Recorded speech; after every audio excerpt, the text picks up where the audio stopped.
Buenas noches, almas amantes de la historia. Acá me estoy acomodando para hacer un nuevo vivo de historia sobre las reinas poderosas de la historia. Esperen que voy a acomodar así porque me estoy dando cuenta que ese foco queda horrible. Ahí está.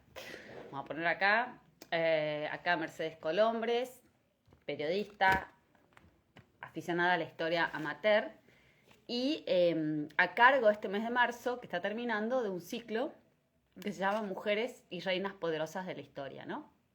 Ya hemos hablado de Isabel la Católica, de María de Médicis, de la reina Leonor de Aquitania. La semana pasada hemos hablado de Catalina de Rusia y de María Teresa de Austria.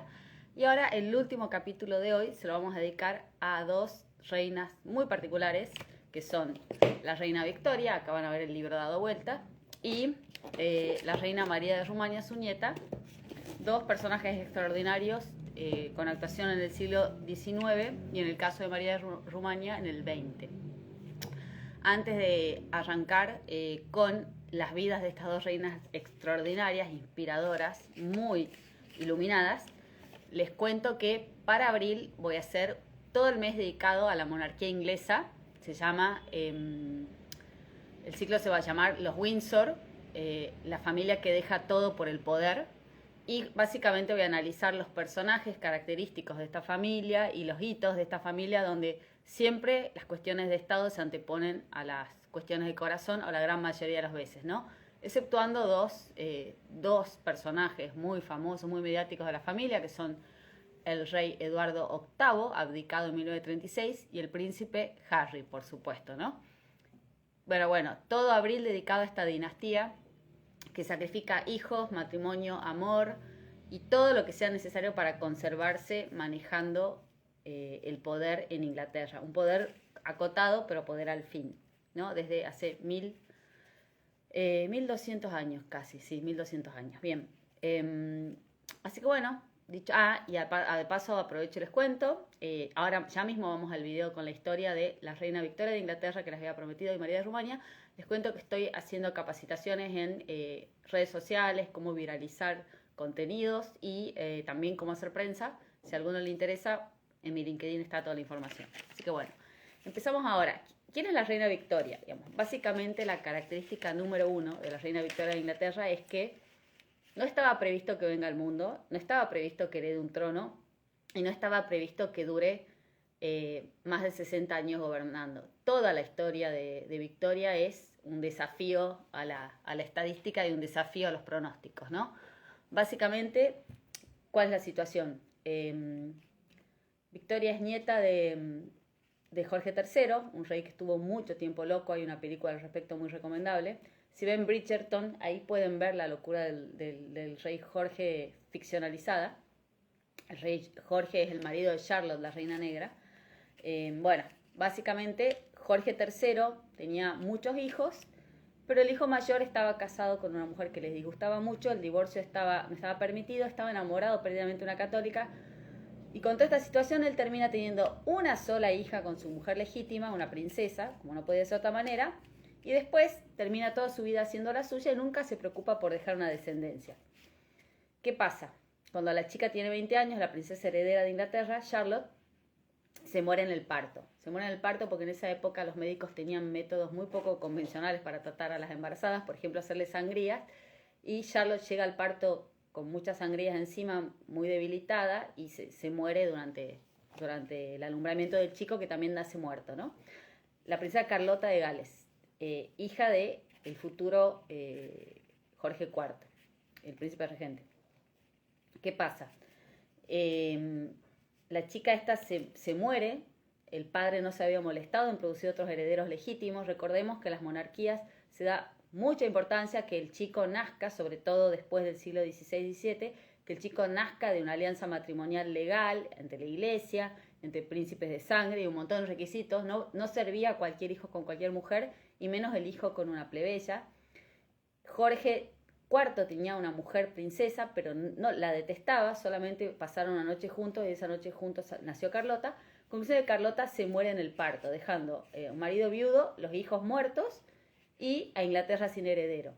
El parlamento inglés, desesperado, porque Jorge III había tenido 16 hijos, pero ninguno se había tomado el trabajo de producir herederos legítimos o había conseguido que los herederos sobrevivan mucho tiempo.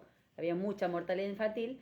El Parlamento inglés anuncia que le va a dar una subvención a los príncipes ingleses que se casen y produzcan herederos legítimos, ¿no? Le van a dar una renta especial.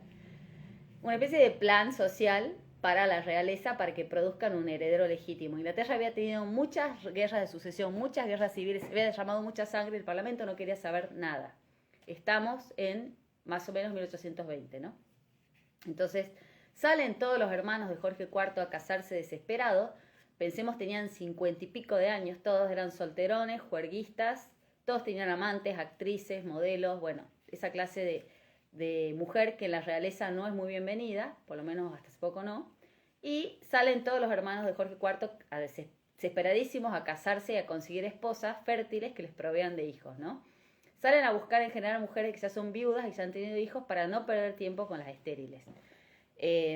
Bueno, salen en manada y Eduardo de Kent, el siguiente hermano, sale a la búsqueda de lo primero que encuentra, que es nada más y nada menos que la cuñada de la princesa muerta, la princesa Carlota muerta, que es la duquesa Victoria de Coburgo. ¿Por qué le elige? Es una mujer que ya tenía 36 largos, ¿no? Era como grande para la época, porque ella ya había tenido 2 hijos y era viuda. Entonces había garantía de preñez, digamos, de alguna manera. Eduardo va corriendo, se casa con esta viuda, sus otros hermanos también, Guillermo y el siguiente hermano, Ernesto, todos van a casarse corriendo. Y bueno, básicamente Eduardo logra concebir una chiquita y a los 8 meses se muere, ¿no? Era grande él, la mujer era mucho más joven, él era grande. Y esa es la futura reina Victoria. Por supuesto que en ese momento uno diría, bueno, la heredera, estaba todo el mundo entre algodones esperando. La verdad que pasó muy desapercibida. Jorge IV estaba indignado cuando nació Victoria y no se murió, digamos, en el parto, como pasaba muy frecuentemente. Estaba indignado que haya nacido tan sana y tan robusta. Estaba furioso que iba a tener que heredar el trono de esta chica, que no era su hija. La verdad que nunca dejó que le pusieran el nombre, ni del nombre tradicional que se le ponía, digamos, Carlota por su abuela, o Augusta. No le dio mucha trascendencia al nacimiento y básicamente la chiquita estuvo confinada en Kensington, que es un palacio muy lindo ahora donde vivía Diana, pero un palacio chiquito y de poca monta. Y ahí Jorge IV puso a la madre de Victoria con su secretario y a Victoria a vivir, y ahí Victoria vivió bajo la bota de la madre más o menos hasta los 15 años, ¿no? Pero sin ser tenida en cuenta por nadie, y la madre también muy recelosa de la familia del padre. Un detalle, la familia de Inglaterra en ese momento era una manga de juerguistas alcohólicos y mujeriegos que estaban todo el día de jarana y ninguno producía nada. No era como son ahora, que cada tanto van a inaugurar museos o cosas, ¿no? Estaban de permanente jarana, era muy parecido al estilo de los Borbón. No habían tomado nota del auge republicano y eran todos de una vida muy disipada, extremadamente disipada y escandalosa para la época. En esa época la realeza inglesa era un descontrol, eran todos descontrolados y muy, muy fiesteros. En ese ambiente, la madre, que era una alemana estricta, Victoria de Coburgo, dice: yo no voy a dejar a mi hija en manos de esta gente, porque son todos unos descontrolados y aparte muy inmorales y aparte tienen muchas amantes. Entonces ella elige, y también un poco la empujan a quedarse en Kensington, aislada de la corte, aislada de la familia del marido, como viuda, y se queda con su secretario, con los que se dedican a controlar hasta el milímetro la vida de esta chica, ¿no? Que era bastante infeliz porque no la dejaban tener amigos, no la dejaban andar sola, no la dejaban bajar la escalera, nada, porque la madre tenía pánico que se muera. ¿Qué pasaba? Victoria era un plan social gigantesco para la madre, porque con Victoria venía la posibilidad del trono, de plata, de subsidios, de rentas, de un montón de cosas que no necesariamente venían con ser parte de la familia real. No todos los integrantes de la familia real recibían plata de la lista civil, eso se llama el fondo de la realeza. Entonces, Victoria madre la cuidaba como oro, esa chiquita, porque era su pasaporte al bienestar económico. Ella ya era viuda del primer marido, también viuda del segundo. El primer marido era un príncipe medio menor. A los hijos ya los había despachado, esos hijos. Lo que le quedaba, el botín que le quedaba era Victoria. Y ella se dedica con su secretario Conroy a controlar la vida de esta chica y no dejarla en paz prácticamente hasta que asume la corona. Y no la deja ni siquiera tener amigas, ¿no? tienen un sistema que se llama el sistema Kensington, por el cual tienen una educación muy estricta y llena de reglas y mucho de catecismo, no mucha cultura, no mucha ciencia del gobierno. Victoria se lamenta mucho en su vida que no le enseñan a gobernar, como le pasa igual a Isabel II, su tataranieta, no le enseñan, no la preparan para el arte de gobernar, pero la tienen muy controlada. Y Victoria termina detestando a su madre y particularmente al secretario, del que toda la corte decía que eran amantes, ¿no? Imagínense el escándalo en la época, Victoria con esta educación luterana alemana, muy estricta, nada que ver a la familia del padre, y todo el mundo comentando que la madre andaba con el secretario, ¿no? Que por supuesto tampoco estaba permitido por una cuestión de rango.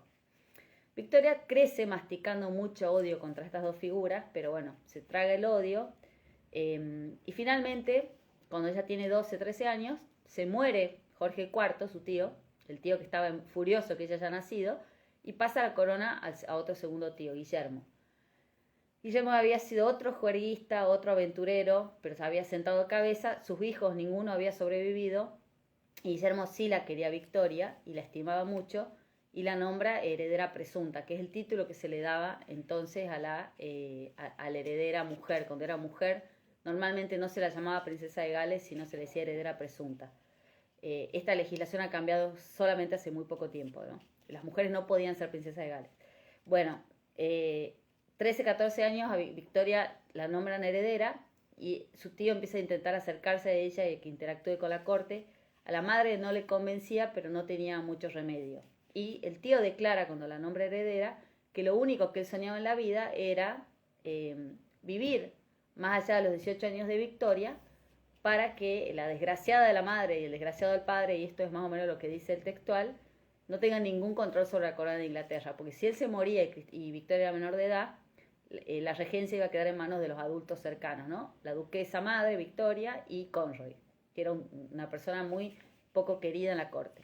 Así que Guillermo se empeña mucho en vivir y logra vivir hasta los 71 años y se muere un mes después de que Victoria cumple 18 años. Así que se da con el gusto de no darle la regencia a la madre de Victoria.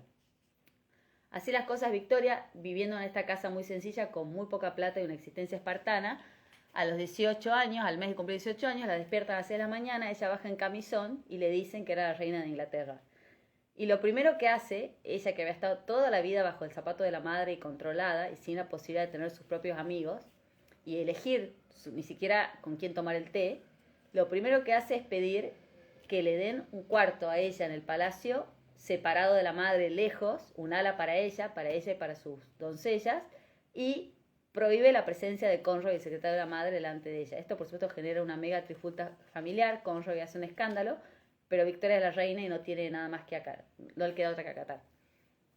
Victoria, por supuesto, sube, era una gran desconocida, era una chica de mucho carácter, pero poco conocida por el público, tirando a tímida, gordita, un poco insegura, y de golpe se convierte en la soberana de Inglaterra, ¿no? Toda una sorpresa por esta chica desconocida, criada por esta madre alemana, que nadie que había conocido bien tampoco, había estado casada muy poco tiempo con el padre, y siendo como una extranjera en su propia corte, ¿no?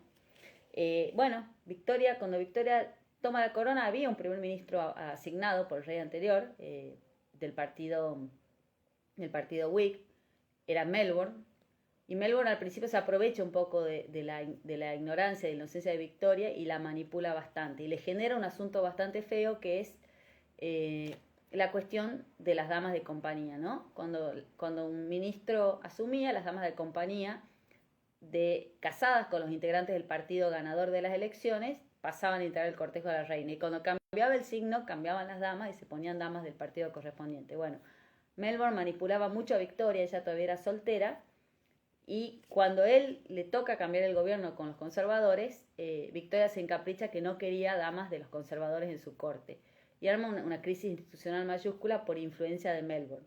Finalmente, con el tiempo, ella recapacita, se da cuenta, la hacen entender un poco con las críticas, la prensa, que ella no podía inmiscuirse en tomar partido y en preferir a los conservadores o a los Whigs, y ella, termina aprendiéndolo, pero en los primeros años tiene bastantes golpes, incluso tiene un atentado, porque ella al principio no entendía de los límites constitucionales de la monarquía. No le habían educado tampoco para ser reina, con lo cual ella pensaba que el rey era mandado por Dios y que podía hacer lo que quería.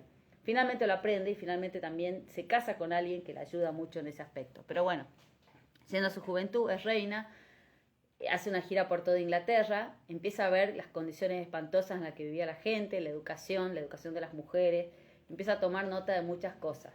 Y por ese momento ya empiezan todos, por supuesto, a querer casarla, ¿no? Ella la coronan a los 19 años y, por supuesto, empiezan a desfilar los candidatos. La familia de su padre, por supuesto, no quería saber nada con la familia de la madre, a la que consideraban responsable de que esta chica fuera una extranjera en Inglaterra casi, y empujaban por un candidato de Holanda, ¿no? Un ancestro del actual rey de Holanda. Ella lo conoce y le dice que le parece un tipo bastante soso y bastante aburrido, y por otro lado toma una sugerencia de su tío, Leopoldo de Coburgo, que es para entonces ya el rey de Bélgica, un aventurero de fuste, un tipo ambicioso y bastante trepador que era el marido de Charlotte y termina convirtiéndose en rey de Bélgica, ¿no? Ante no poder ser el rey consorte de Inglaterra, termina agarrando Bélgica y haciendo bastantes trapisondas en el Congo. Leopoldo muy delicadamente le sugiere a Victoria ir a conocer a sus primos hermanos, los Coburgo, que vivían en Alemania, en un castillo divino y habían tenido una infancia muy idílica, lejos de la perversión y de, digamos, de la vida disipada de los ingleses, y ella se conoce con los primos, ¿no? Particularmente con Alberto. Y por suerte se conoce con Alberto porque Ernesto era también otro terrible mujeriego y bastante dado a las familias y a las vidas paralelas, pero Victoria cae en brazos de Alberto, que era el menor, que es moderado, culto, muy fino, bastante liberal en su visión, bastante poco absolutista y poco monárquico, y empiezan a cartearse, y inician esta relación precoz, y al cabo de un año y medio en el trono, ella lo invita a Londres, y ella le sugiere casarse, porque ningún hombre común, y menos un príncipe de un principado alemán pequeño, podía pedirle casamiento a la reina de Inglaterra. La reina de Inglaterra tenía que proponer. Así que ella le propone a Alberto casamiento y se terminan casando.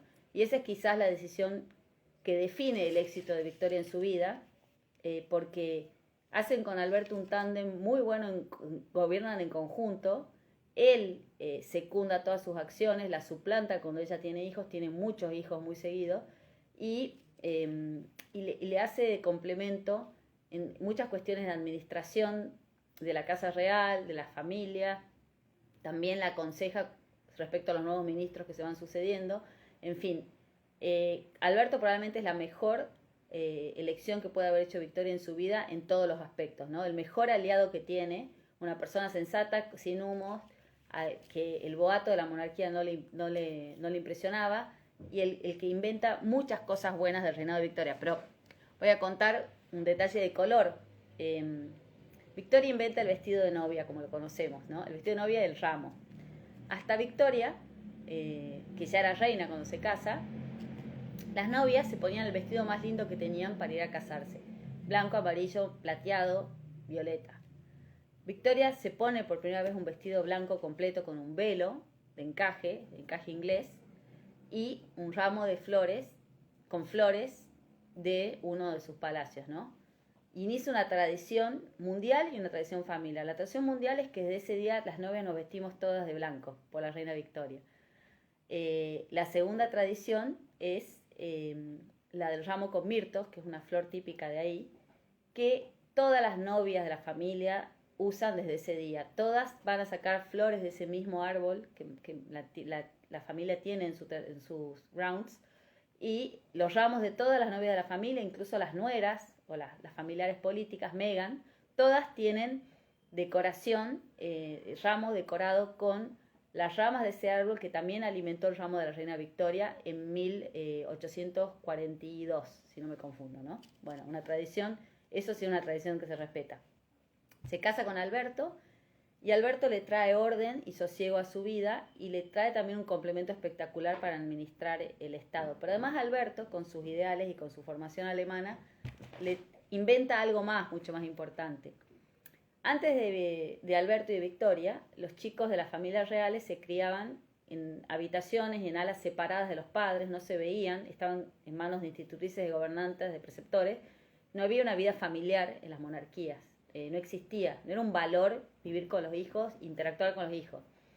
Alberto y Victoria son los primeros en vivir con sus hijos en un mismo ámbito, en un mismo edificio, digamos, en estrecho contacto, supervisando a las niñeras, a los tutores y diseñando la educación formal de los chicos, ¿no? Y hacen otra gran innovación, además, que ellos le dan la misma instrucción a las mujeres y a los varones, porque Victoria se quejaba de que ella era una ignorante, que no le habían enseñado a gobernar. Entonces ella diseña con Alberto un plan educativo para los hijos, que incluye todas las disciplinas y también le da mucho valor al arte, pensando que tal vez una hija de ella le tocaba una responsabilidad de Estado y no quería que sea una ignorante como ella, ¿no? Bueno, ellos inventan la vida familiar burguesa y la moral burguesa, que se conoce como la moral victoriana. Eso que tenemos ahora, digamos que se concibe como que la fidelidad en un matrimonio es un valor, la convivencia entre los cónyuges y los hijos es un valor. En general se promueve la fidelidad, bueno, una serie de valores, digamos, que están, por ahí nosotros lo hacemos al catolicismo. En realidad eso, toda esa fábrica, ese modelo familiar burgués, es un invento de Victoria y Alberto, y es un invento en particular de Alberto, porque él traía eso de su casa. En su casa no había habido eso, digamos, él lo hace por oposición, básicamente. Pero bueno, toda la moral que marca la gran parte de la vida de Occidente, la vida de Argentina incluso, tomado primero por las clases altas, después bajado, es la moral victoriana, es este modelo que tenemos ahora de burguesía, es inventado por ellos, inventado desde la monarquía para abajo, ¿no? Otro invento también que le podemos atribuir a Alberto es el tema del árbol de Navidad, es una tradición que él trae de Alemania, la pone en Inglaterra y la pone de moda y se esparce por todos lados, ¿no? También el inventor del árbol de Navidad, el príncipe Alberto, el príncipe consorte, como le dicen en Inglaterra. Bien, se casan, bueno, rápidamente producen muchísimos hijos. Victoria no era muy maternal, era bastante fría, odiaba estar embarazada, odiaba los partos, y gracias a ella se populariza el cloroformo, que era el anestésico que le daban las parturientas antes de los inventos que hay ahora, ¿no? Era como una cosa que te ponían acá y quedabas como medio sopapeado para tener el hijo, no quedabas inconsciente, pero no sentías el dolor, ¿no? Ella es la primera en usar cloroformo, la primera famosa en usar cloroformo para los partos, ¿no? Tiene 9 partos, tienen hijos permanentemente, tienen una relación muy intensa, amorosa y física, son muy apasionados los dos, intercambian muchas cartas y tienen un matrimonio muy armónico y muy lleno de amor, considerando la época y considerando el rango, ¿no? En general, el amor no es algo que caracteriza a los matrimonios de la realeza, y menos de la familia real inglesa, donde siempre se privilegió más la conveniencia dinástica que el amor, ¿no? Pero ellos eran en ese sentido muy burgueses, ¿no? Bueno, Victoria concibe 9 hijos, después 42 nietos, muchas cabezas coronadas. Usa a los hijos también como peones en el ajedrez político, los casa con monarcas convenientes, algunos que otros no les sale muy bien, y bueno, pero básicamente la tarea de la crianza queda más en Alberto que en ella. Ella no era maternal, igual que la reina Isabel, igual el mismo molde. Él sí era muy paternal como Felipe, el príncipe Felipe, y muy padrazo, ¿no? Y estaba muy pendiente de los hijos. Era una mujer muy mandona, muy tirana, él la civilizaba bastante y la lograba calmar. El problema es que a los 42 años, él, luego de cubrirla a ella, porque ella estaba de duelo por la muerte de la madre, la cubre en el trabajo, se llena de trabajo, carga mucha responsabilidad, tiene una conversación muy áspera con su hijo mayor, que era un malandrín igual que los tíos y que el abuelo, un juerguero y mujeriego, y él se entera que su hijo andaba con una actriz muy famosa, una suerte de China Suárez de la época, y venía muy estresado y tiene esta noticia y cae enfermo con tifus y se muere. Y la reina Victoria siempre dice que es culpa de su hijo, ¿no? Por supuesto que él estaba agotado, sufría de agotamiento por trabajo y un montón de cuestiones, y había tifus efectivamente en Londres, pero ella nunca le perdona a su hijo mayor, al príncipe de Gales, la muerte del padre, lo culpa de la muerte del padre.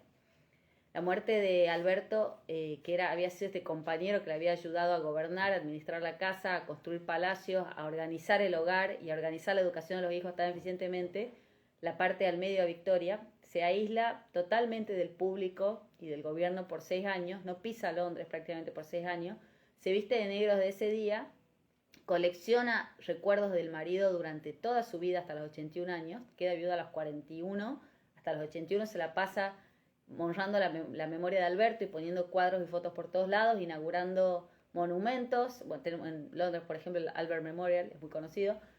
Ella toda su vida la dedica a honrar a este ídolo muerto, con el cual había tenido esta relación tan amorosa, también un poco volcánica, también con roces, pero bueno, una relación buena al fin y al cabo.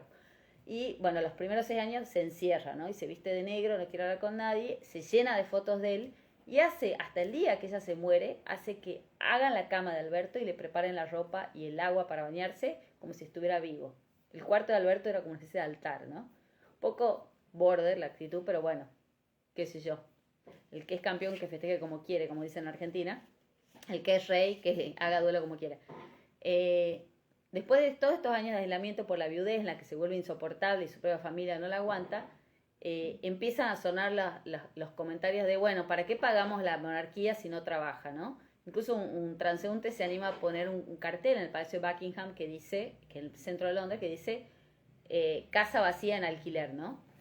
Ahí el gobierno la hace reaccionar delicadamente. Ahí hay un equilibrio muy frágil entre el gobierno y la reina, no se pueden meter el uno con el otro y la reina no le puede dar órdenes al gobierno, pero bueno, el gobierno delicadamente la hace reaccionar y la hace ver que ella tenía que volver al poder y a meterse. Uno de los que la ayuda a interesarse de nuevo por la política es el ministro de Israel, un ministro que tiene una actitud de, se da cuenta que la reina tenía capacidad de convocar al público y de ser un influencer, porque era como la madre de la nación y era viuda, pobrecita, y le empieza a convencer de exhibirse más, incluso orquesta que ella la coronen como emperatriz de la India. Ella nunca visita la India, pero hace esta gran coronación y hace mucho show con eso y se convierte como una especie de diosa para la gente de la India, ¿no? Ella, por supuesto, no sabe el lado B de la colonización, que es que matan a millones de personas y violan los derechos de montones de personas. Ella estaba convencida que Inglaterra tenía el deber de ir a salvar a estos pequeños países que tenían tribus salvajes o dirigentes despóticos, digamos, y que ellos tenían que ir a llevar la república, la religión protestante y los valores, ¿no? Que ella tenía que proteger. Y así se expande el imperio británico a un nivel nunca antes visto, pero ella nunca se da cuenta o nunca analiza el aspecto de la violación de las libertades o el derecho de autodeterminación de los pueblos, ¿no? Ella estaba convencida que lo mejor que le podía pasar al mundo es ser una colonia inglesa. Así claramente, ¿no? Se come algunos errores como las guerras en África y algunas otras cuestiones que le dan dolores de cabeza, pero ella nunca se da cuenta que en realidad no tenía por qué ocuparse de todo el mundo. Y ella está perfectamente contenta con la colonización inglesa y con todas las cosas que hace Inglaterra alrededor del mundo, ¿no? Ningún tipo de autocrítica en general. La monarquía hasta hace muy poco no ha hecho autocrítica de ese tema, ¿no? Bueno, Victoria sigue madurando con esta viudez tan pesada. Adopta un secretario escocés que se llama John Brown, que se llega a comentar que es su marido a escondidas. Él la socorre con todo, la ayuda. Ella necesita una figura masculina y lo adopta John, y por 20 años él es su sirviente más fiel hasta que se muere. Los hijos lo odian a John, pero bueno, John es su compañía y ella es una mujer muy solitaria desde la viudez. Y hay una película muy buena que les recomiendo al respecto, la de la señora Brown, que habla de esta relación simbiótica entre ella y su secretario. En medio de todo esto, bueno, ella sigue creciendo, casa a sus hijos mayoritariamente con alemanes. Esto después va a ser un problema, mucho tiempo después, para su nieto Jorge V.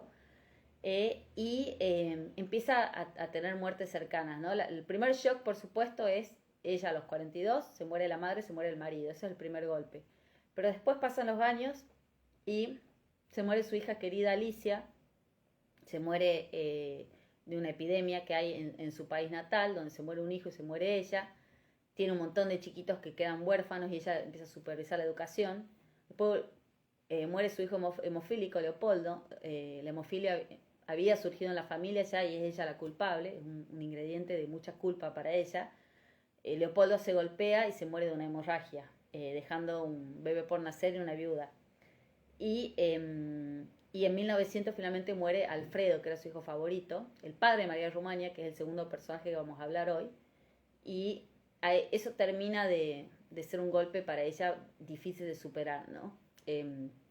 Entierra a 3 hijos, también entierra a muchos nietos, muchos problemas de hemofilia en la familia, y que viene transmitido por ella es la portadora del gen.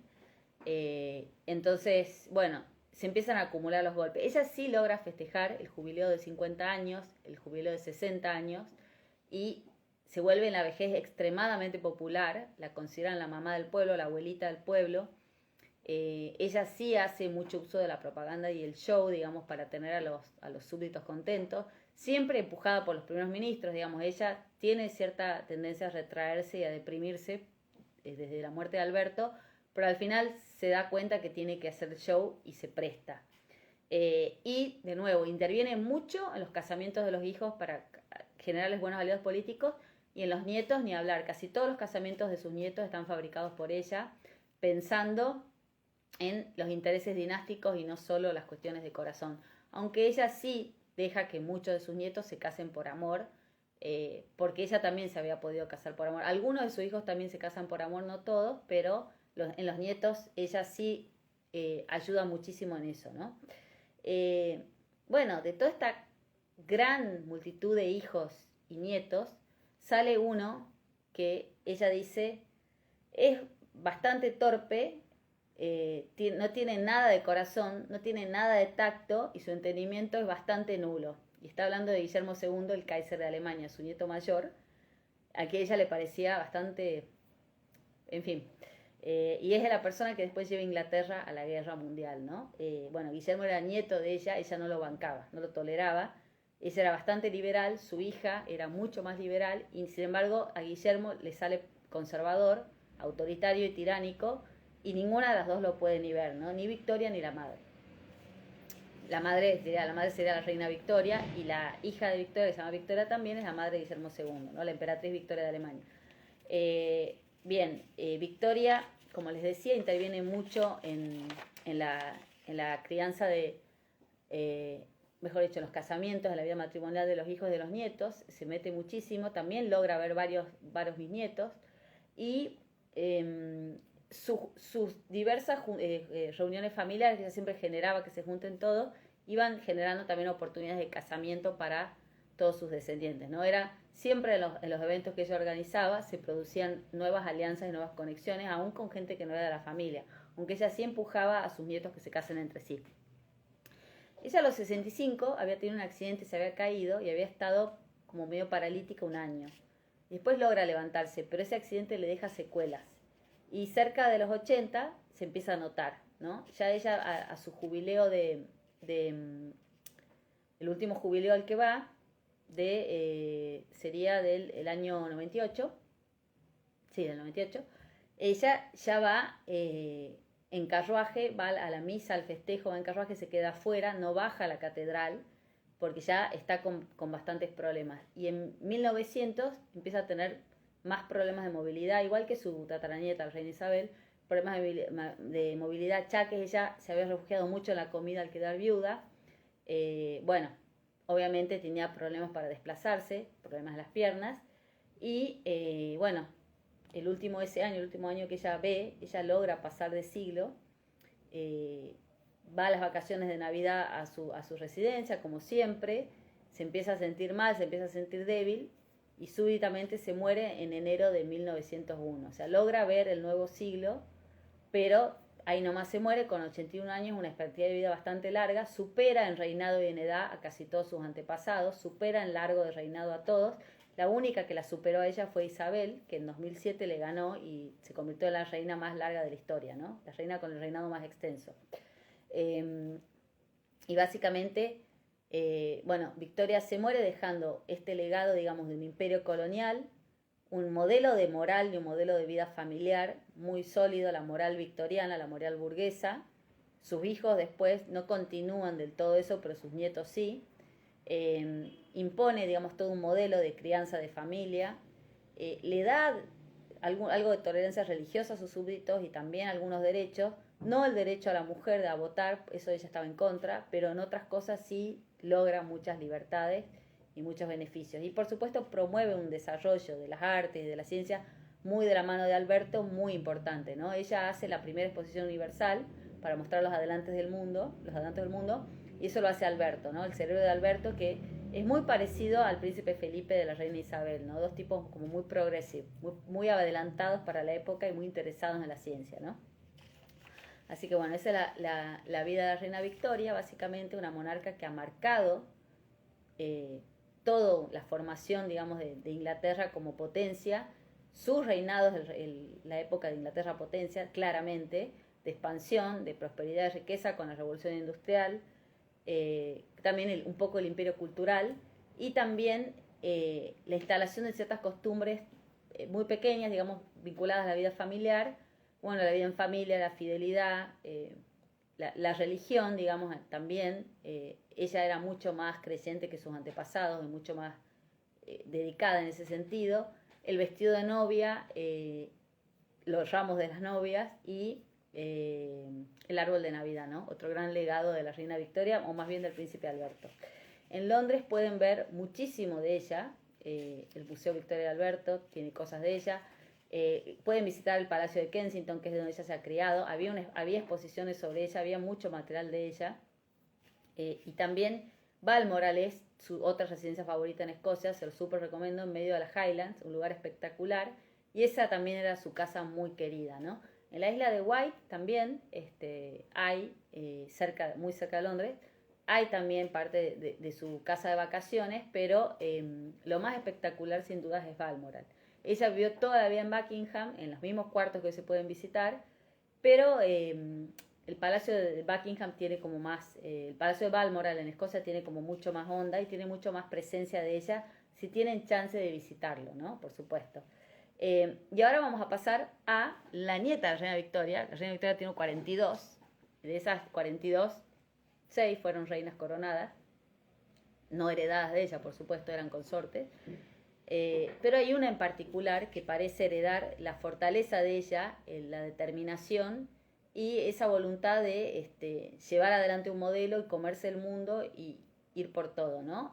También una reina que al principio nadie esperaba nada, ¿no? Era una muñequita rubia muy linda que había nacido para ser casada con alguien y iba a ser reina en algún país ocupando un papel menor. Pero María, su nieta María de Rumania, nieta de la reina Victoria, termina cumpliendo un destino que no se había planeado para ella, igual que su abuela, ¿no? María de Rumania es hija de Alfredo, el hijo favorito de la reina Victoria. Tenía un título que era duque de Edimburgo, el mismo título del marido de la reina Isabel. Ahora voy a conectar esto porque se está quedando sin batería. Me lo pongo así. Bien. Bueno, María es hija del duque de Edimburgo, ¿no? Que es el título que tenía también el marido de la reina Isabel, pero obviamente lo tuvo primero Alfredo, ¿no? Alfredo, duque de Edimburgo, solterón, buen mozo marino. Y acá está Walter Gómez, sí, Guillermo II era bastante, bien, en fin, no vamos a decir la palabra, pero sí. Hago una ventanita, Guillermo II, el nieto de la reina Victoria, era en el parto la madre había tenido una complicación, lo habían tironeado mucho para sacarlo del canal de parto, entonces le había quedado un defecto en el brazo, y la madre estaba tan acomplejada del hijo con el problema en el brazo que lo sometía a torturas de toda clase para enderezarle el brazo, le ponían cinchas, le pegaban, le ponían hielo, le ponían calor, y lo han torturado toda la infancia a ver si le corregían el brazo. Finalmente él creció con un brazo más corto que siempre disimuló con los uniformes y todo. En las fotos, digamos, él siempre está como escondiendo el brazo, pero la madre, bueno, le generó un trauma infantil terrible y además la madre le daba asco verlo porque tenía este brazo corto y era como un poco particular la madre en ese sentido y no le daba mucho corte. Entonces, Guillermo creció con un complejo de ser un hijo feo y minusválido y no querido que lo afectó para toda la vida. Sí, exactamente, Walter, exactamente. Bueno, podemos hacer un programa de chiste con este tema. Pero Guillermo II básicamente, así que, como verán, una madre puede generar que un tipo le declare la guerra a Inglaterra. Sí, Guillermo II odiaba todo lo inglés y eso tenía que ver con su mamá. Bueno, volviendo a María de Rumania. María de Rumania, Guillermo II el Kaiser es hijo de Victoria, la hija mayor de Victoria, la princesa Victoria, casada con el príncipe de Alemania. Hermano número 3, Alfredo. Alfredo, el hijo favorito de la reina, porque el hijo mayor Bertie era un taramana total. Era marino, era buen mozo, era todo viajado. No estaba muy interesado en casarse hasta bueno, que se da cuenta que ya se estaba pasando la hora y elige la mujer más rica que encuentra, que no es otra que la hija del zar de Rusia. Los rusos eran ricos en serio, los ingleses eran unos pelagatos al lado de ellos. Tenían plata en serio, además tenían servidumbre prácticamente.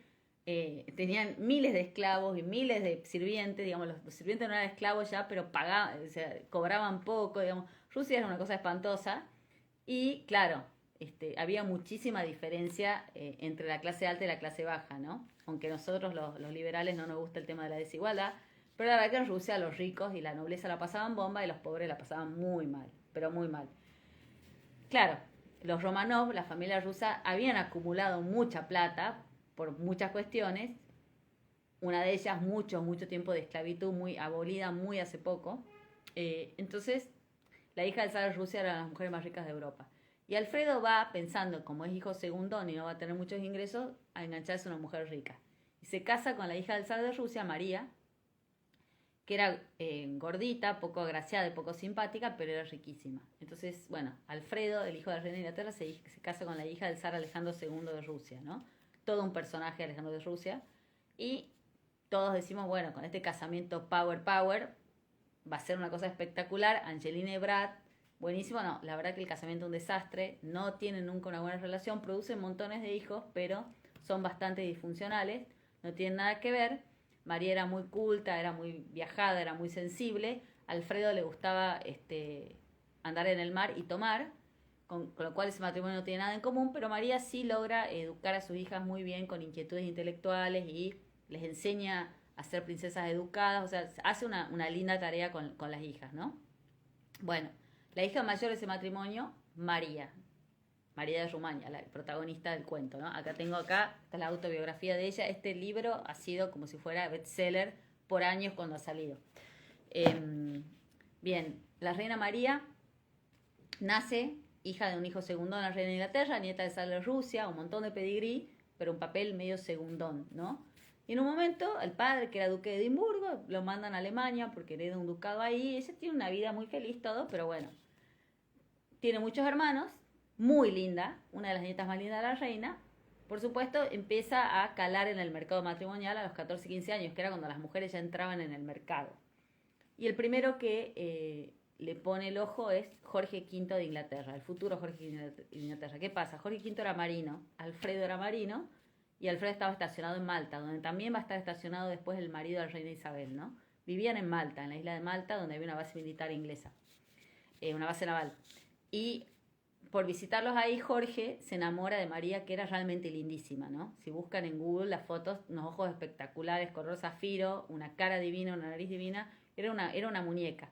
Y se enamora perdidamente. Y cuando ella cumple 15 o 16, ya manda a decir que por favor se la guarden para él. ¿Cuál es el problema?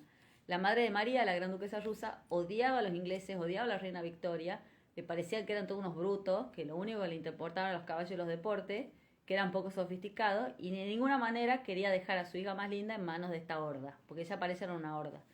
Y además, en su religión, casarse entre primos no estaba bien. Cosa que después hacían todos, porque todos se casaban entre primos, pero ella no quería. Así que la obliga, agarra a María, le dicta una carta de rechazo a Jorge. María sí estaba enamorada de Jorge, la obliga a rechazarlo y la casa con un príncipe alemán de una casa menor, católico, que era heredero de Rumania. Que es como que yo les diga ahora que me voy a casar con el heredero de una tribu zulú. Usted me va a decir, pero vos estás loca, ¿cómo te vas a ir a vivir con los zulúes? Bueno, Rumania era como vivir con los zulúes. Era un país nuevo que había salido del Imperio Otomano. El príncipe, el rey de Rumania, se había hecho el poder casi con una maniobra fraudulenta, había tenido que poner su plata para pagar las deudas del Estado rumano, pero era un desastre, era un antro de corrupción, la sociedad era muy inmoral, bueno, por supuesto eran ortodoxos, pero estaba permitido el divorcio, así que todo el mundo se casaba 5 o 6 veces, bueno, Rumania era un descontrol, era un país lejano, nadie lo conocía y había estado en dominio de los turcos hasta hace muy poquito. Conclusión, no era un lugar para mandar a una chica bien, claramente, una chica aristócrata como ella, una noble, a casarse, pero como la madre estaba muy emperrada en que no se case con nadie que quiera a la reina Victoria ni el padre, le entrega al príncipe rumano de origen alemán y la manda a este país semibárbaro, ¿no?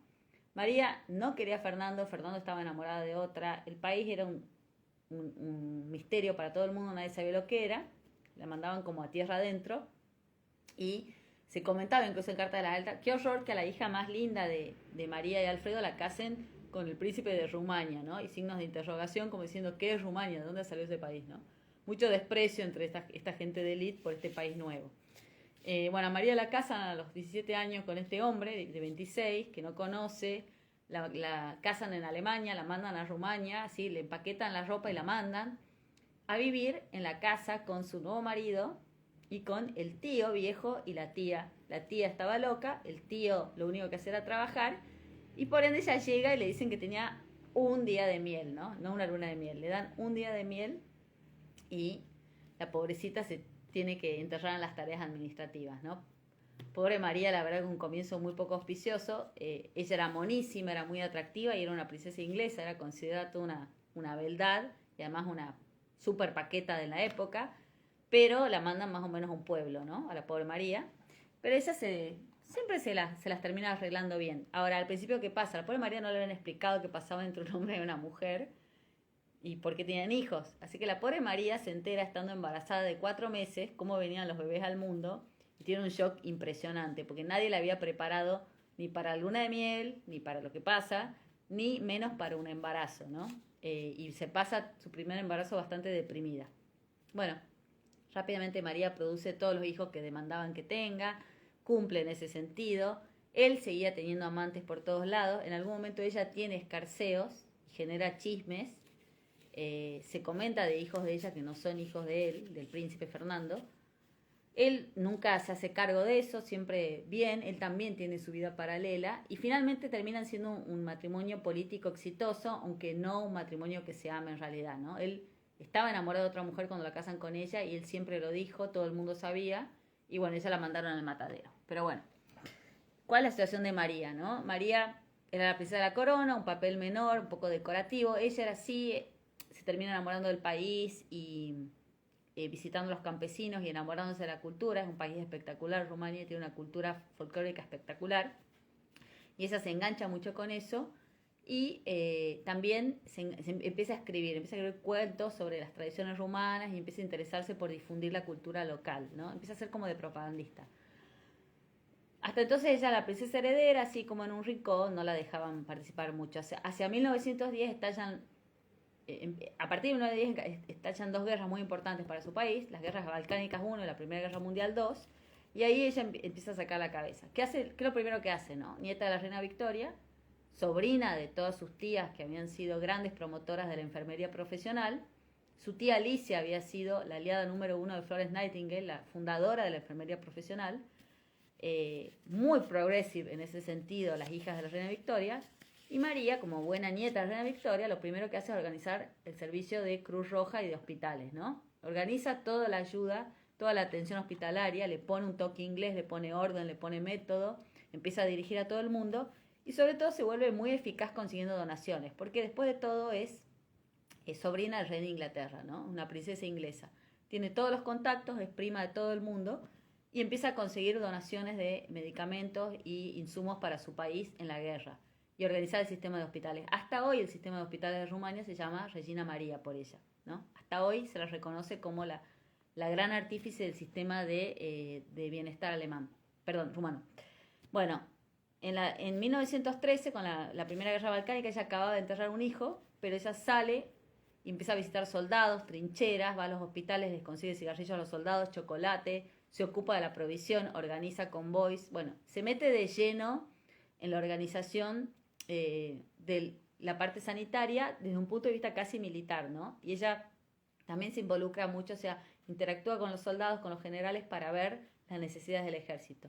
Se empieza a volver muy popular y le empiezan a sacar fotos a ella vestida de enfermera o de soldado y el mundo empieza a mirarla, ¿no? ¿Quién es esta princesa rubia, toda delicada, divina, qué sé yo, nacida en un palacio que de golpe va a las trincheras o va a los hospitales y habla con los enfermos de cólera? Y ella aprovecha eso porque es una gran propagandista y empieza a hacer circular fotos de ella y de sus hijas en los hospitales vestida de enfermera para atraer la atención del mundo. Los periodistas, por supuesto, muerden el anzuelo como si fueran abejas con la miel, ¿no? Empiezan a escribir notas y ella empieza a usar su belleza y su encanto y sus conexiones sociales para conseguir interés e inversiones en su país, ¿no? Eso es básicamente primero en la guerra balcánica y después salta la Primera Guerra Mundial, ¿no? La Primera Guerra, en el medio de la Primera Guerra ella queda de reina, asume, se muere el rey Carol y ella asume con su marido de reina Y ella, por supuesto, tiene una actuación súper, súper destacada también, ¿no? Con los hospitales, con los insumos, todos los días visitaba hospitales, se ocupaba de los enfermos personalmente. Ella cuenta que llegaba todos los días y sacaba toda la ropa y la hacía hervir por los piojos que había en las trincheras. Se dedica de cuerpo y alma a organizar la provisión sanitaria, la provisión de alimentos, a ayudar a todos los rumanos de los lugares más pobres. Se convierte en una mega líder política de su país. Política no porque se mete en política, sino porque se convierte en el referente indudable de Rumania. Y la prensa mundial empieza a prestarle atención y ella empieza a aprovechar para escribir artículos y para hablar de su país y atraer la ayuda internacional a su país. En un momento, en el forcejeo entre Alemania y los aliados, Alemania gana una parte de la batalla y en 1917 obligan a Rumania a rendirse. Y ella, que había organizado la resistencia, ella no quería entregar el país, había peleado mucho con el gobierno para pelear contra Alemania, o sea, el gobierno enseguida se quiere entregar y ella no. Bueno, finalmente cuando gana el Kaiser y obligan a Rumania a capitular, ella se niega a muerte y se merece los títulos, nunca acepta al gobierno alemán de la derrota, y los títulos de los diarios dicen algo así en ese momento, sobre todo en Estados Unidos, la princesa rubia que desafía al Kaiser. El Kaiser era el demonio en esa época, era el hombre más odiado del mundo, era su primo hermano, y los diarios dicen la mujer que desafía al Kaiser Guillermo, ¿no? Por ella. Finalmente, por suerte, ganan los aliados en 2018 y ella consigue finalmente salirse con la suya y Guillermo termina exiliado y destronado y ella continúa en el trono, ¿no? Pero lo había desafiado abiertamente, se había negado a obedecer al mando alemán. Una mujer de armas llegar, pero ahí no termina su carrera, ¿no? Luego de organizar los hospitales, la provisión social, de meter a las hijas de trabajar enfermeras, de buscar enfermeras profesionales, porque no había, las enfermeras generalmente eran ex monjas o prostitutas. Ella arma todo el servicio de enfermería y arma todo un montón de cuestiones logísticas en Rumania. Se gana la guerra y Rumania, como uno de los pequeños aliados, por supuesto, queda devastada porque era un lugar de paso de tropas, ¿no? Y por supuesto, ¿qué iba a pasar cuando termine la guerra, ¿no? Los países grandes iban a repartir el mundo, por supuesto le iban a meter una penalidad gigante a Alemania y bueno, los más chicos iban a ver qué miga agarraban. Y el primer ministro de Rumania, que era muy inteligente, un político de fuste, se da cuenta que la reina en todos estos años de hospitales y de visitar soldados había levantado mucha atención de la prensa internacional, porque le decían la reina soldado, ¿no? O le decían el hombre fuerte de Rumania. El marido de María era un tipo más retraído, más tímido y muy inseguro, entonces ella, puertas adentro, era la que tenía la delantera, aunque se disimulaba afuera. Entonces el ministro Ion Brătianu le dice al rey, muy diplomáticamente, creo que su mujer tiene mucha prensa, podría venir conmigo a París a negociar el acuerdo de paz internacional después de la Primera Guerra Mundial y podría traernos ventajas. Y Brătianu le dice también, ella es prima de la mitad de los reyes, seguramente nos va a conseguir más atención que otra persona. Entonces muy hábilmente manipula al rey y la sube a ella al convoy y van a la conferencia de paz en París, que se hace en Versalles, que es donde se firman siempre los acuerdos de paz de todas las guerras, ¿no? Y la conferencia esa dura muchos meses, en 2018, y van el presidente de Estados Unidos, el presidente Wilson, Clemenceau, Lloyd George por Inglaterra, van todos los grandes cabezas de la época, y María llega a París con 40 baúles de ropa porque era una mujer coqueta, pero se dedica a tosigar a los ministros para negociar mejoras para Rumania, ¿no? Conseguir ayuda en dinero, conseguir insumos, conseguir voluntarios y conseguir tierra. Y con su tesón y su insistencia, ir a todas las reuniones y presentarse en todos lados y insistir, incluso a veces, digamos, casi avasallar, presentarse intempestivamente con Clemenceau, con George, con todos. George Clemenceau queda prácticamente enamorado de ella. Ella consigue finalmente prácticamente aumentar la superficie de Rumania un 60%. Recupera territorios perdidos, como la Besarabia, pero bueno, o sea, eran territorios que en ese momento no eran de ella logra volverlos a incorporar, entonces la consideran la fundadora de Rumania Mare, que es el nombre de la Gran Rumania. La Gran Rumania es los territorios que alcanza Rumania entre 1918 hasta la Primera Guerra, que es la máxima extensión que alcanza el país, con todos sus reclamos históricos. Toda esa negociación kilómetro cuadrado por kilómetro cuadrado y una pelea bestial por la provincia, por Besarabia, la lleva María, con Clemenceau, con Lloyd George, con el presidente Wilson. Ella se pone al hombro de la negociación, insiste, arremete, y vuelve loco a toda la conferencia de paz hasta que consigue llevarse la tierra y aumentar prácticamente un 60% de la superficie de su país, o recuperar ese pedazo, ¿no? Esto le vale los títulos de los diarios, por supuesto, miles de notas, los periodistas se mataban por ella, era como Lady Diana, cada vez que aparecía se abalanzaban, incluso ella en un momento en París se va un mes a Inglaterra a visitar a sus primos, los reyes, porque estaba atosigada por la prensa, y después vuelve, ¿no? Pero se convierte en un hecho mundial. A partir de eso ella empieza a hacer giras para conseguir apoyo a su país y ayuda alimentaria y fondos, inversiones, va a Estados Unidos donde es un éxito, hace giras por Europa, digamos, se convierte en una influencer internacional.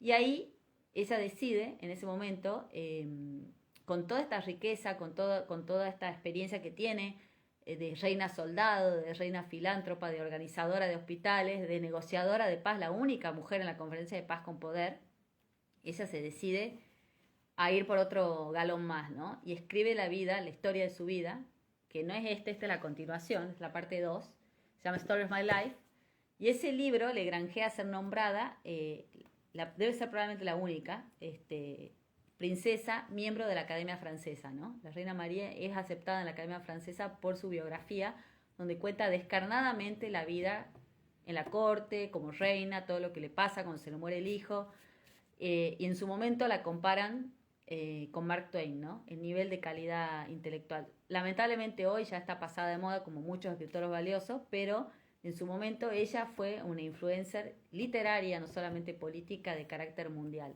Súper famosa, solicitada por todos los diarios, escribió una ópera también, un ballet, hizo la segunda parte de Story of My Life también, que es esta que no se alcanzó a difundir del todo. En fin, fue una personalidad poderosísima, poderosísima. Una influencer notable en la política, en la administración de Rumania, después también de la moda, ¿no? Era una fashionista total, era una amante de la decoración. Si van a Rumania, es un viaje que les recomiendo, es espectacular. El cuarto de ella en el Palacio Peleș, que es en las afueras de Bucarest, la capital, está todo decorado con oro, es impresionante. Era una persona recargada, una persona como barroca, y eso lo expresa en la decoración. También la decoración de este palacio de Peleș se puede ver un montón. Pero ella, bueno, es una persona que hace todo a fondo, ¿no? Cuando encarna la organización de los hospitales lo hace perfecto, cuando se ocupa de los soldados lo hace perfecto y la llaman la reina soldado, la nombran comandante de un regimiento, el regimiento Fosziori, y ella cabalgaba con sus soldados como si ella fuera también un general, ¿no? Era una mujer de armas tomar, se involucra mucho en el gobierno, se involucra mucho en el bienestar social de Rumania, y después, cuando hay que ir a negociar políticamente, lo logra y tiene éxito, además de poner a Rumania en el mapa internacional. Pensemos que Rumania en ese momento sería como Formosa ahora. Ustedes solamente ven a Formosa en los diarios por noticias malas y nunca lo consideran un actor de peso en el concierto argentino. Bueno, Rumania era eso, ¿no? Era como si fuera Formosa, ¿no? Un país que ni existía en la consideración, hasta que viene María y lo pone en el mapa, y se pone ella en el mapa como influencer, como política, siendo mujer y siendo consorte. Ella no era la que tenía el derecho de sucesión, pero se convierte en la persona fuerte de Rumania, gobierna el país durante un periodo aproximado de 20 años más o menos, e incluso ella, el propio rey Carol, el antecesor, un poco la prepara porque se da cuenta que su sobrino no tenía garras, y entonces la prepara a ella para ser la mujer fuerte de Rumania y le enseña de política para que ella luego haga lo que hace después, ¿no? Es representar a su país y negociarlo mejor. Bueno, realmente una carrera meteórica la de ella, digamos, cuando ella entra a la esfera pública cerca de los 40 años, se convierte en un meteoro. Lamentablemente Fernando se muere de cáncer, siendo ella todavía joven, teniendo mucho para dar, y ella se empieza a retirar de la vida pública porque, igual que le pasa a su prima con el Kaiser Guillermo, su hijo era un autoritario, un déspota, un caprichoso igual que Guillermo, y ella no se llevaba bien. Entonces se empieza a retirar de la vida pública y tiene poca participación, aunque trata de apoyar a su hijo, que tiene muchos desaciertos, ¿no? Afortunadamente para María, luego de esta carrera meteórica como escritora, como política, como mujer fuerte, que no había sido preparada para el poder, pero toma el poder y lo hace muy bien. Y encima se convierte en una cronista de lujo, digamos, merecedora de premios y de los elogios de toda la crítica literaria. Bueno, cuando ella entra en cierto declive por la edad, se empieza a retirar y afortunadamente, digamos, porque no es que uno le saliera por muerte a nadie, pero afortunadamente ella no logra sobrevivir a la Segunda Guerra, se muere en el 38 de cáncer de páncreas, mal diagnosticado porque su hijo a propósito le pone malos médicos porque el hijo en el fondo la odiaba, igual que el Kaiser a su madre, y ella se muere muy tempranamente con mucho para dar, pero también se salva de ver lamentablemente el alineamiento de Rumania en la Segunda Guerra y el rey Carol tiene algunos escarceos con Hitler muy lamentables, su hijo, y ella al morirse se pierde de ver eso, y se pierde también ver cuando en Yalta, bueno, Churchill, que había sido amigo de ella en la infancia, porque ella era inglesa y Churchill era de aristocracia inglesa, Churchill decide darle el predominio de Rumania a los países de la cortina de hierro, ¿no? A Rusia, ¿no?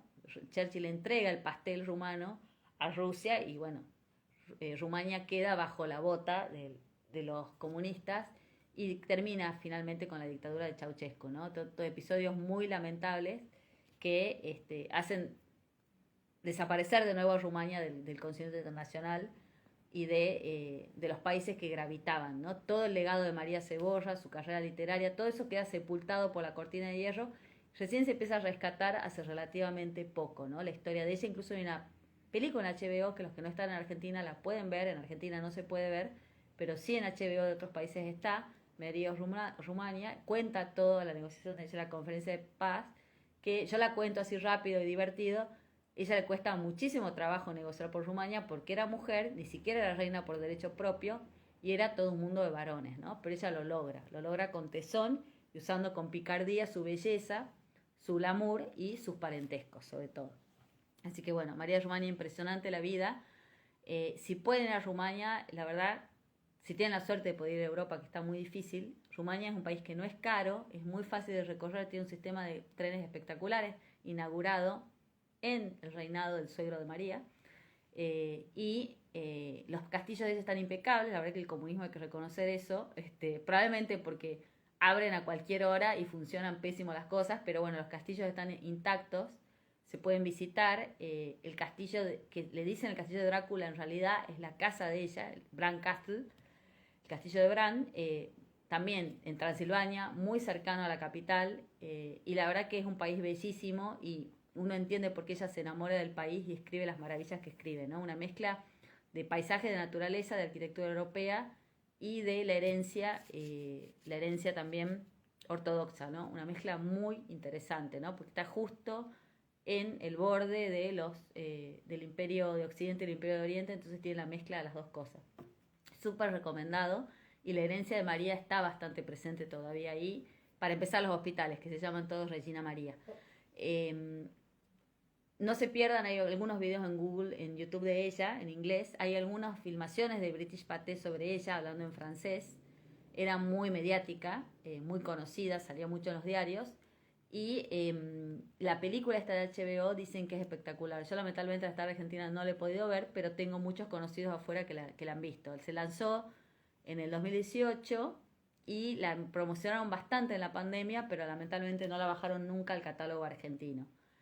También hay una película de la Reina María, pero está en rumano y todavía no la han podido traducir, ¿no? En cuanto a Reina Victoria, súper recomendado, la abuela de María, súper recomendado, no dejen de ver la película con Emily, bueno, la actriz canadiense que no me sale ahora, Emily Blunt, creo que sí, Emily Blunt, muy buena, es muy histórica. También la serie Victoria con Jenna Coleman, que tampoco está en el catálogo local, pero está en HBO en otros países, o se puede conseguir pirateada también. Es la vida de ella, está muy bien hecha, muy, muy precisa. En The Crown, en las primeras temporadas, también hay bastantes huellas de lo que es la Reina Victoria, se ve algo. Y sin duda este libro, de Lytton Strachey, es del mismo grupo de amigos de Virginia Woolf, tiene muy buena información. Y de María hay una biografía muy buena de Diana Pacula. Un dato que me olvidé de María, ella replica un poco el modelo de la Reina Victoria y casa a las hijas como dirían las viejas en Tucumán, muy bien casadas, ¿no? A la hija mayor la coloca con el rey de Grecia, al hijo varón la coloca con la princesa de Grecia, tía de la reina de España actual, y a la cuarta hija, que se llama María como ella, la coloca con el rey de Yugoslavia, y en ese momento le ponen la suegra a los Balcanes. Y la hija más chica la casa con un archiduque de Austria, ¿no? Iliana. Los hijos varones le dan bastante trabajo, se casan con mujeres que no son de la nobleza y eso está prohibido en su país. Logran deshacer esos matrimonios, pero bueno, ninguno le da muchas satisfacciones, ¿no? Las hijas mujeres sí. Y su nieto, Miguel, es el último rey de Rumania. Lo derrocan en el 47 y viene la dictadura. Y él se muere hace muy poco, se muere en medio de la pandemia, con lo cual el rey de Rumania estaba vivo hace muy poco, ¿no? Miguel de Rumania murió exiliado en Suiza, donde se fue en el año 47, 48, se exilió y nunca más volvió a Rumania. Bueno, no volvió a Rumania hasta hace más o menos 10 años, donde ya lo dejaron volver y pudo recuperar algunas propiedades, ¿no? La heredera actual de la familia es la hija mayor de Miguel, o sea, la bisnieta de María, que se llama la princesa Margarita.